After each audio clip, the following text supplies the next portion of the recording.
Orang yang donasi, kenapa kita kemudian donasi terhadap Palestina, tapi kemudian nampaknya mengabaikan orang di sekeliling kita? Kecuali umat Islam setiap bulan menggalang dana, tidak ada kejadian apapun di Palestina, kemudian umat Muslim menggalang dana untuk Palestina, ya ini bisa dipertanyakan. Percaya bahwa orang-orang di Palestina itu lebih benar, lebih suci, lebih... Misalkan ini kita lagi mau masuk surga dan misalkan di surga itu ada antriannya begitu. Itu nampaknya orang-orang Palestina tuh ada di barisan paling depan gitu. Paling depan sekali.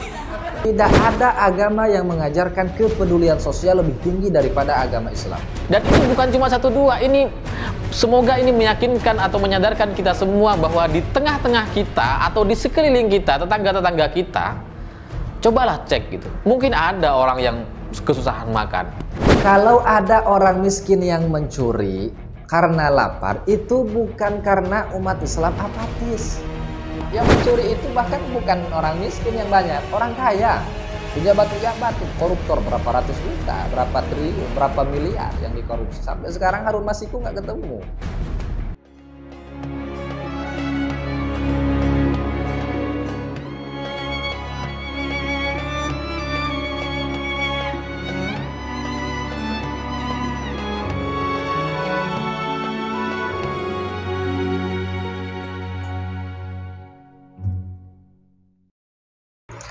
Assalamualaikum warahmatullahi wabarakatuh. Hamdan wa syukranillah, salatan wa salaman ala rasulillah sayyidina wa maulana Muhammad ibn Abdillah wa ala alihi wa ashabihi wa mawalah, amma ba'du.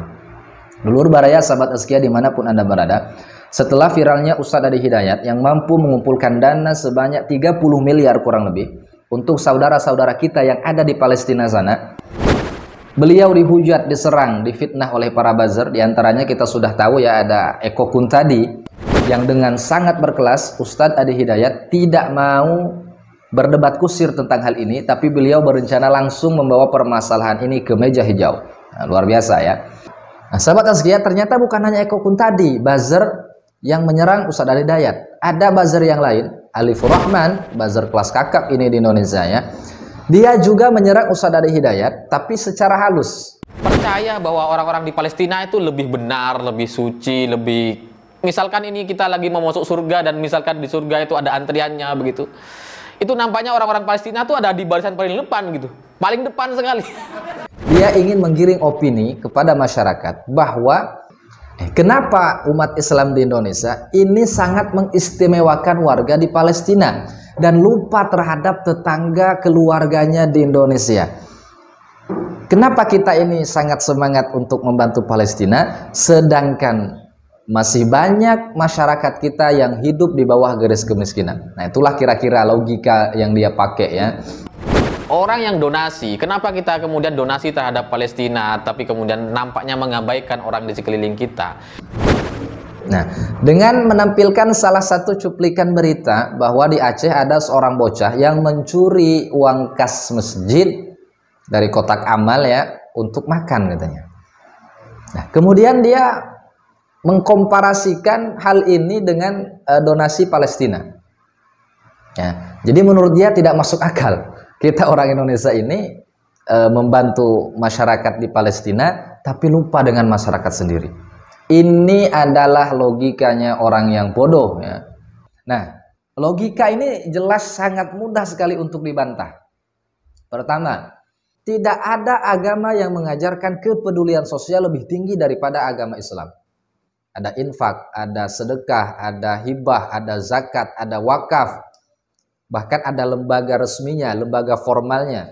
Ada lembaga amil zakat, ada basnas ya. Bahkan setiap organisasi Islam itu mempunyai badan untuk mengelola zakat ya. Nah, sahabat yang dirahmati oleh Allah Subhanahu wa taala. Jadi Alifur Rahman ini membuat satu narasi yang menggambarkan bahwa orang Indonesia, umat Islam ya pada khususnya, itu apatis atau tidak peduli terhadap warga yang miskin di Indonesia. Sampai-sampai ada yang mencuri karena mau makan atau karena kelaparan ya. Nah, masalahnya di sini adalah kalau ada orang miskin yang mencuri karena lapar, itu bukan karena umat Islam apatis atau tidak peduli. Ya, karena sekali lagi saya sampaikan, umat Islam ini umat yang paling peduli terhadap warga miskin. Bahkan ajaran agamanya pun mengajarkan kita untuk senantiasa berbagi, untuk senantiasa peduli terhadap fakir miskin. Innamas shadaqatu lil fuqara'i wal masakin. Bahkan Allah Subhanahu wa taala menspesialkan orang fakir miskin ini, bahwa sedekah itu hanya untuk orang fakir dan miskin. Nah, bahkan setahun sekali ya. Jadi warga masyarakat di Indonesia yang miskin-miskin itu setahun sekali lah paling tidak itu mendapatkan bantuan. Yaitu yang dari zakatnya, belum lagi dari infak, belum lagi dari sedekah, belum lagi setiap masjid rata-rata mengalokasikan uang kas itu selain untuk bangunan atau perawatan masjid, ya untuk fakir miskin di sekitar masjid itu sendiri. Jadi tidak serta-merta ketika ada orang miskin yang mencuri karena kelaparan, itu umat Islam apatis. Itu bisa saja bocah tadi itu bukan warga situ. Ya, bocah yang mungkin katakan tidak ada orang tuanya, kemudian ya pas datang ke masjid lapar, dan kalaupun bocah itu seandainya minta ke warung pasti dikasih sama umat Islam, bahkan mungkin dijadikan anak angkat.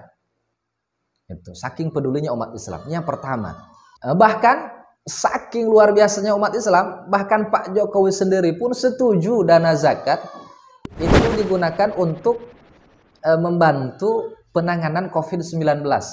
Bahkan ada wacana dana zakat ini mau dipakai infrastruktur gitu ya. Nah, ini umat Islam.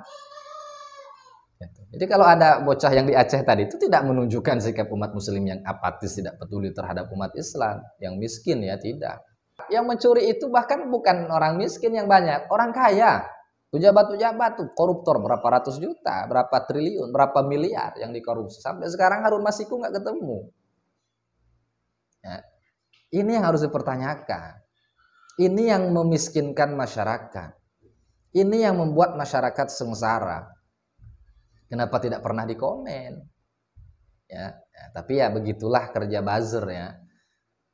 Dia ini, para buzzer RP ini ya senantiasa ucapannya, tindakannya ini ingin menggambarkan bahwa apa yang dilakukan oleh para ulama, oleh umat Islam itu terkesan selalu salah di hadapan mereka, di mata mereka ya.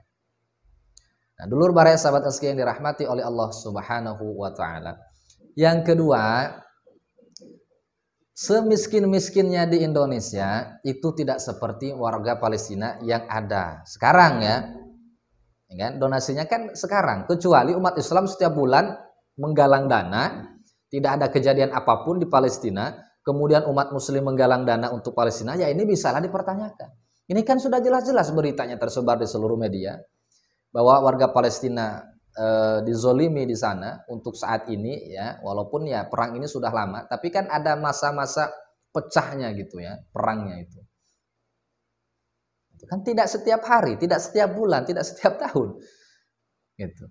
Nah, umat Islam di Indonesia semiskin-miskinnya mereka masih bisa cari kerja ya sebodoh-bodohnya tidak bisa cari kerja ya ada yang jadi pemulung gitu kan, ada yang ngamen, ada yang ya minta-minta di di lampu merah dan seterusnya.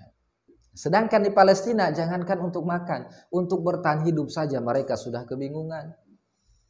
Wajar apabila kita sebagai muslim yang merasakan betapa tali persaudaraan itu tidak bisa dipisahkan oleh jarak dan waktu, untuk peduli terhadap Palestina, saudara-saudara kita di sana. Bahkan Nabi Muhammad sallallahu alaihi wasallam di dalam hadisnya, tidak sempurna iman seseorang sebelum mereka mencintai saudaranya melebihi mencintai dirinya sendiri. Dulur baraya sahabat azkiyah yang dirahmati oleh Allah Subhanahu wa taala. Jadi inilah jawaban untuk Bung Alifur Rahman yang selalu memojokkan umat Islam, menyampaikan narasi seolah-olah apa yang dilakukan oleh umat Islam dan para ulama itu selalu salah ya. Mudah-mudahan bermanfaat. Lebih kurangnya mohon maaf. Assalamualaikum warahmatullahi wabarakatuh.